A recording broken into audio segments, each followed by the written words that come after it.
Hello and welcome my dear students to Supergrade CUET plus boards. मैं हूं आपकी Pallavi ma'am और बेटा हम तैयारी कर रहे हैं 28 मार्च को होने वाले हिस्ट्री के बोर्ड एग्जाम की। अब बेटा आप लोगों ने इतनी सारी चीजें तैयार कर रखी हैं, आपने इतनी पढ़ाई की है, इतनी मेहनत की है, वन शॉट रिविजन कंप्लीट कर लिए हैं, मैप वर्क पूरा कर लिया है, एमसीक्यू क्वेश्चंस की प्रैक्टिस कर ली है, long and short answer question, source based question, सब कुछ पूरी आप लोगों की तैयारी है बच्चे। लेकिन एट द एंड बात कहाँ आती है? अपनी कॉपी में आंसर अच्छे से लिखना।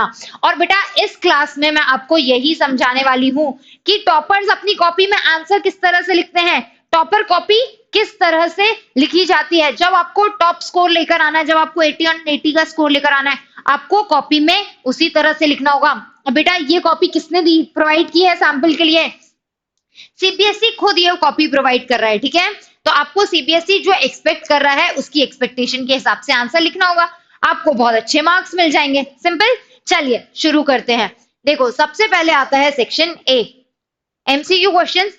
तो सबसे पहले क्या बच्चे ने मेंशन कर दिया है, सेक्शन ए मेंशन कर दिया है कि भाई यहाँ पे सेक्शन ए शुरू हो रहा है। एमसीक्यू क्वेश्चंस है, ऐसा नहीं है कि सिर्फ बी सी डी या जो करेक्ट ऑप्शन लग रहा है वो लिखकर छोड़ दिया। सी ऑप्शन में क्या था, सी ब्राह्मयान खारोष्टी, पूरा एक्सप्लेन किया हुआ है ना। जितने भी ऑप्शंस हैं, जो ऑप्शन है पूरा लिखा है। ऐसा नहीं है कि ए बी सी डी सिर्फ ऑप्शन नंबर लिखकर छोड़ा है, ताकि कोई भी कंफ्यूजन ना हो। प्लस आंसर नंबर, आंसर 1 2 3 4 दिख रहा है क्लियर? बिल्कुल आंसर नंबर भी प्रॉपर 1 2 3 4 लिखा हुआ है। नंबरिंग प्रॉपर करनी है, ऑप्शन पूरा लिखना है। इधर देख लो, प्रॉपर नंबरिंग है, ऑप्शन पूरा लिखा हुआ है, कहीं भी कुछ भी छूटा नहीं है ना। तो सारे क्वेश्चंस अटेम्प्ट करने हैं, प्रॉपर नंबरिंग करनी है, ऑप्शन पूरा लिखना है, ठीक है। जैसे ही सेक्शन ए खत्म हो गया, नीचे का पेज छोड़ दिया, जो भी पेज छोड़ रहे हैं उसको कट करेंगे, ठीक है। सेक्शन बी पर आ जाते हैं बच्चे। सेक्शन बी क्या रहता है? सेक्शन बी में रहते हैं आपके शॉर्ट आंसर क्वेश्चंस, ठीक है। शॉर्ट आंसर क्वेश्चंस कितने मार्क्स के होते हैं? Constitute 3 marks each. 3 मार्क्स वाले में कितना पेज का आंसर लिखना होता है? बेटा मैं आपको बार बता चुकी हूँ, 3 मार्क्स में you have to write a 1 to 1.5 page का आंसर, ठीक है। 1 to 1.5 पेजेस लिखने होंगे आपको, ठीक है। जैसे यहाँ क्वेश्चन था ऑन द ग्रेट बाथ, सबसे पहले तो हेडिंग डाल दी है। सबसे पहले क्या चीज कर दी है, एक प्रॉपर हेडिंग डाल दी है कि आप किस टॉपिक पर आंसर लिख रहे हैं। हेडिंग के बाद में देखो डायग्राम्स का यूज बिल्कुल किया जा सकता है बेटा, डायग्राम्स, मैप्स, फ्लो चार्ट्स, इन चीजों का यूज प्रॉपर किया जा सकता है। फिर ग्रेड बाद के सारे फीचर्स को पॉइंट वाइज एक्सप्लेन कर दिया है। पॉइंट वाइज आंसर लिखना बेटा एक बहुत ही अच्छा तरीका होता है। देखो प्रॉपर पॉइंट्स में ग्रेड बाद के फीचर्स को एक्सप्लेन कर दिया है, इससे बेहतर answer? Okay, this is a perfect answer जिसमें बहुत अच्छे स्कोर मिल जाएगा। और देख लो, देखिए जैसे system of communication, Ibn Battuta ने किस तरह से सिस्टम ऑफ कम्युनिकेशन को एक्सप्लेन किया था उसकी ऑब्जर्वेशंस के बेसिस पे। तो सबसे पहले आपने एक इंट्रोडक्शन लिख दिया कि इब्न बतूता ने ये सब मेंशन किया है, ठीक है। वो किस चीज को मेंशन कर रहे हैं, ठीक है, उलूक एंड दावा, horse post and first post, उनके फिर उलूक एंड दावा की उन्होंने एक करके फीचर्स पॉइंट वाइज एक्सप्लेन कर दिए हैं। इसी तरह से कॉपी में लिखा हुआ है with proper examples, proper bulletin करी है, पॉइंट्स प्रॉपर लिखे हुए हैं, ठीक है। बेटा जरूरी नहीं है कि आप भी इसी तरह से पॉइंट फॉर्मेट में आंसर लिखो, लेकिन होता क्या है पॉइंट फॉर्मेट में आपको ज्यादा चीजें कवर हो पाती हैं, प्लस आपका आंसर ऑर्गेनाइज लगता है। जब आपका आंसर पॉइंट फॉर्मेट में होता है, इवैल्यूएटर के लिए पढ़ना बहुत आसान हो जाता है। इवैल्यूएटर आसानी से पढ़ पाएगा, आपको ज्यादा नंबर देगा। आई क्या बात समझ में? चलिए ऐसे ही अगला क्वेश्चन देखेंगे, Gandhi as a social reformer. अब जैसे अगर क्वेश्चन पूछा गया है कि how Mahatma Gandhi was a social reformer, social reforms के क्या क्या एस्पेक्ट्स होते हैं? Against social evils, promoting religious equality, promoting women empowerment, उसके लिए उन्होंने क्या क्या स्टेप्स लिए हैं। बहुत ब्रीफ में क्या मैं बोल रही हूँ, अगर इसी बात को आपको पैराग्राफ में लिखना होता बहुत वक्त लगता आपको, वहीं अगर ऐसे छोटे छोटे 2 3 पॉइंट्स हर एक्टिविटी से बता दिए हैं। महात्मा गांधी को ऑलरेडी आप बहुत अच्छे से जानते हो, है ना, सभी कोई बच्चे कर सकते हैं इसको इजीली। वही बात है, सी जैसे ही आंसर खत्म हुआ पेज छोड़ दिया है। ऐसा जरूरी नहीं है अगर आप यहां से लिखें तो भी आपको प्रॉपर लाइन बना देनी है, यहाँ पे नेक्स्ट आंसर नंबर डालना है और अपना आंसर लिखना शुरू कर देना है। मेन चीज क्या है बेटा, क्वेश्चन में एक प्रॉपर हेडिंग है, आंसर नंबर है, प्लस सब हेडिंग्स बनते हुए चल रहे हैं। हेडिंग सब हेडिंग जरूर होनी चाहिए आपके आंसर में, उससे क्या होता है आपका जो आंसर होता है वो बहुत ज्यादा वेल ऑर्गेनाइज्ड लगता है। आ रही है बच्चे सभी की बात समझ में? चलिए सेम वे यहां पर भी देखेंगे, सेक्शन सी स्टार्ट हो गया है। सेक्शन सी में क्या है, लॉन्ग आंसर क्वेश्चंस लिखे जाते हैं। लॉन्ग आंसर क्वेश्चंस कितने के मार्क्स के होते हैं बेटा? 8 मार्क्स के होते हैं, और एटलीस्ट 4 पेजेस का आंसर यहां आपको लिखना होगा। ठीक है, कितने पेजेस का लिखना है? 4 पेजेस का लिखना है। एक और बहुत जो इंपॉर्टेंट चीज है बेटा, देखो प्रॉपरली अंडरलाइन की गई है इंपॉर्टेंट चीजें। पेट्रीलिनियल सक्सेशन, जो भी कीवर्ड्स हैं आपकी बुक में, जो कीवर्ड्स होते हैं, कीवर्ड्स का प्रॉपर यूज करना है। ठीक है, कीवर्ड्स का यूज करेंगे एक तो, देन कीवर्ड्स को अंडरलाइन करते जाना है ना, ये चीज बिल्कुल मिस नहीं करनी है। अगेन हेडिंग सब हेडिंग का ध्यान रखेंगे, पॉइंट और पैसेज से फर्क नहीं पड़ता है, बस पॉइंट फॉर्मेट में लिखने से आपका आंसर थोड़ा सा इनहांस्ड हो जाता है, आपके लिए भी आसानी और पढ़ने वाले के लिए भी आसानी, है ना। सी एक्सोगैमी, गोत्र system, ideal occupation of वर्नास।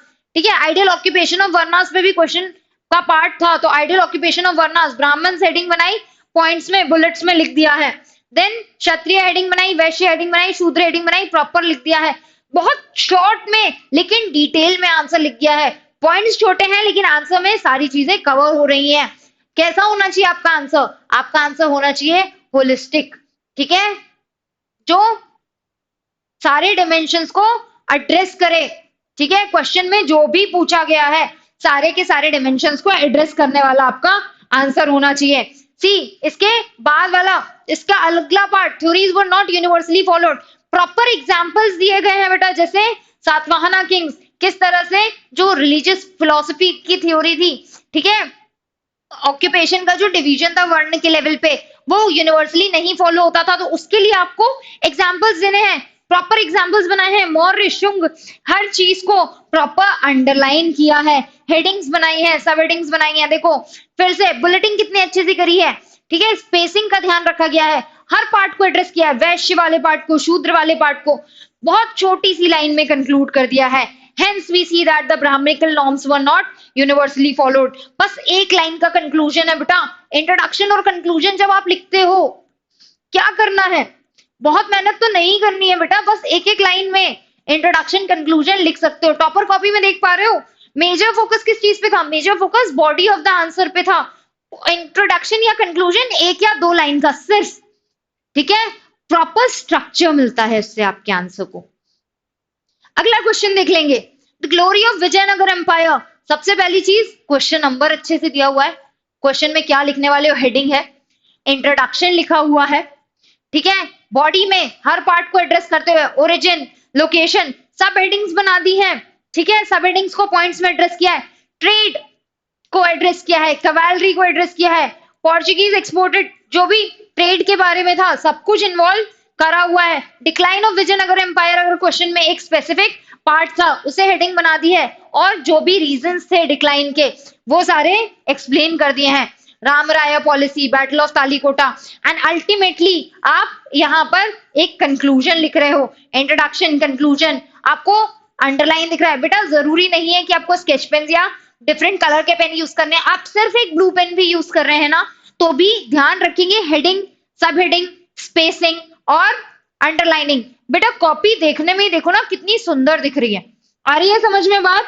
I am not saying कि कुछ भी जरूरी है ना, कुछ भी ऐसा कलरफुल करना जरूरी है, बट जो लिख रहे हो, जितना लिख रहे हो सिस्टमैटिकली लिखो, आंसर के सारे पार्ट्स को एड्रेस करो, होलिस्टिक आंसर होना चाहिए।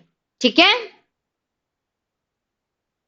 Now, American Civil War indeed had a profound impact on the lives of Deccan riot by following ways. Question में जो पूछा गया था उसी को हेडिंग बना के लिख दिया है इंट्रोडक्शन के फॉर्म में, और प्रॉपरली एड्रेस किया है कि किस तरह से इम्पैक्ट किया था अमेरिकन सिविल वॉर ने। ठीक है, कॉटन कल्टीवेटर्स को। पॉइंट 1, आपने सारे रीजंस को पॉइंट्स बनाकर जो भी इंपॉर्टेंट पॉइंट्स लग रहे हैं, cotton supply association, Manchester cotton company. Keywords बेटा अगेन मेंशन कि आपके बुक में जो कीवर्ड्स दिए हुए हैं उनको बिल्कुल भी मिस नहीं करना है। ठीक है, आपकी बुक के दिए हुए कीवर्ड्स, ठीक है। एग्जाम्पल क्रेडिट का जो एग्जाम्पल है ₹100 पर यूजर, रिच राइट्स, हर चीज को एड्रेस किया हुआ है। देखो अगर कोई पॉइंट कट भी किया तो उसको नीटली ऐसे कचरा कचरा नहीं करना है, ठीक है। You have to maintain a neatness in your copy. Organisation तब अच्छा दिखेगा जब कॉपी साफ सुथरी रहेगी, ठीक है। सेम वे किस तरह से प्रॉपरली स्ट्रक्चर्ड है। आई होप इस कॉपी को देखकर अब आप समझ गए होंगे, है ना। और कितने पेजेस का आंसर लिख रहे हैं बेटा? 4 पेजेस का आंसर लिख रहे हैं, है ना, not less than that. 4 pages का आंसर सभी लोग लिख रहे हैं। अल्टीमेटली प्रॉपरली कंक्लूड किया है। Following the Deccan Riots in 1875 revolted by burning the बही खाता and account books which were the symbol of injustice. Conclusion लिखा हुआ है, क्या बोल रही हूं मैं? इंट्रोडक्शन लिखो, कंक्लूजन लिखो, है ना। You don't have to miss out on the introduction and conclusion, बिल्कुल भी नहीं। फाइन। अगला सेक्शन जो आ जाता है सेक्शन डी। कौन सा क्वेश्चन है बेटा? सोर्स बेस्ड क्वेश्चन है, ठीक है। तो सोर्स बेस्ड क्वेश्चन किस तरह से लिखेंगे? शॉर्ट में आंसर करना है, ठीक है। बहुत लॉन्ग आंसर नहीं है, 5 to 6 लाइंस का, बस शॉर्ट में आंसर करना है। पॉइंट 1 उसे एड्रेस किया, आंसर लिख दिया। पॉइंट 2 उसे एड्रेस किया, आंसर लिख दिया। क्वेश्चन 3 उसे एड्रेस किया और आंसर लिख दिया। सी प्रॉपर लाइन बनी हुई है, मैंने अभी आपको क्या बताया था, प्रॉपर लाइन बनाना है। अगर आप कवर कर रहे हो पेज को, कट नहीं कर रहे हो तो भी। अगर क्वेश्चन नंबर 29 पे आते हैं, proper purpose of appointing kings official, क्या क्या पर्पस से? As superiors, as inspectors, to maintain social distribution. बहुत प्रिसाइज कीवर्ड्स में आंसर को लिखा गया है, ठीक है। टाइप्स ऑफ जॉब्स क्या क्या होते थे सारे एक्सप्लेन कर दिए। पॉइंट फॉर्मेट में आंसर लिखने की कोशिश कर सकते हो आप। नीड ऑफ सुपरिटेंडेंट, ठीक है। इतना डिटेल में बेटा अगर नहीं भी लिख पा रहे हो, you can write in 4 to 5 lines, that is more than enough, ठीक है। 4 to 5 लाइंस, हाफ पेज से कम भी अगर आप आंसर लिखते हो, एक पेज में 3 आंसर्स लिखते हो सोर्स बेस्ड के, दैट इज गुड इनफ, ठीक है। 4 मार्क का क्वेश्चन है, बहुत ज्यादा मार्क्स का क्वेश्चन नहीं है, ठीक है। सी यहाँ पे प्रॉपर लाइन बना दी गई है। Coming on to the other question, proper answer 30 लिखा हुआ है, 30.1 लिखा हुआ है। बेटा ये चीज का आपको बहुत अच्छे से ध्यान रखना है, ठीक है। इस तरह के फ्लो चार्ट्स का आप यूज कर सकते हैं, कॉपी ज्यादा अट्रैक्टिव दिखती है। देयर इज नो डाउट कि आपको पैसेज फॉर्मेट में भी लिख सकते हो, कोई इशू नहीं है। फाइन, बिल्कुल अगर पैसेज फॉर्मेट में लिखना है लिखो। जहां सेक्शन खत्म हो रहा है, आंसर नहीं, सेक्शन खत्म हो रहा है, बिल्कुल छोड़ दो। जो भी पेज छोड़ रहे हो उसको प्रॉपर कट डाउन करो, काट दो पूरा का पूरा, छोड़ना नहीं है वैसे ही, ठीक है। देन लास्टली आपको क्वेश्चन आता है मैप का। तो मैप में बेटा 2 क्वेश्चंस होते हैं आइडेंटिफिकेशन के।